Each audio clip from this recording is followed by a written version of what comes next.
La seconde épître de Paul aux Corinthiens, chapitre 7.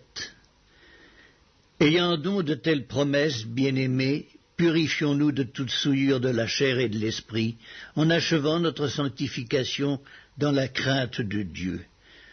Donnez-nous une place dans vos cœurs. Nous n'avons fait tort à personne, nous n'avons ruiné personne, nous n'avons tiré du profit de personne. Ce n'est pas pour vous condamner que je parle de la sorte, car j'ai déjà dit que vous êtes dans nos cœurs à la vie et à la mort. J'ai une grande confiance en vous, j'ai tout sujet de me glorifier de vous. Je suis rempli de consolation, je suis comblé de joie au milieu de toutes nos tribulations.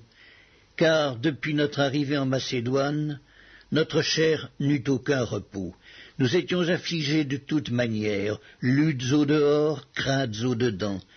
Mais Dieu qui console ceux qui sont abattus, nous a consolés par l'arrivée de Tite, et non seulement par son arrivée, mais encore par la consolation que Tite lui-même ressentait à votre sujet. Il nous a raconté votre ardent désir, vos larmes, votre zèle pour moi, en sorte que ma joie a été d'autant plus grande.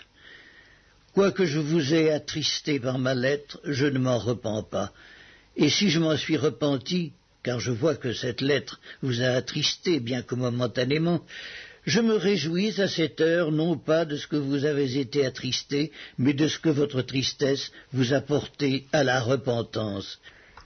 Car vous avez été attristés selon Dieu afin de ne recevoir de notre part aucun dommage. En effet, la tristesse selon Dieu produit une repentance à salut dont on ne se repent jamais, tandis que la tristesse du monde produit la mort. Et voici, cette même tristesse selon Dieu, quel empressement n'a-t-elle pas produit en vous?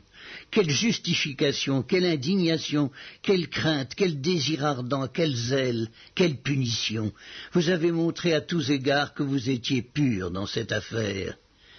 Si donc je vous ai écrit, ce n'était ni à cause de celui qui a fait de l'injure, ni à cause de celui qui l'a reçu. C'était afin que votre empressement pour nous fût manifesté parmi vous devant Dieu. C'est pourquoi nous avons été consolés.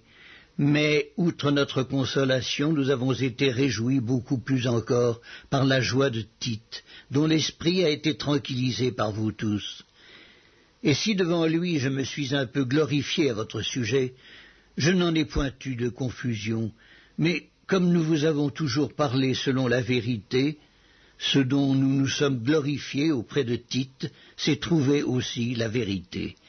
Il éprouve pour vous un redoublement d'affection au souvenir de votre obéissance à tous et de l'accueil que vous lui avez fait avec crainte et tremblement. Je me réjouis de pouvoir en toutes choses me confier en vous.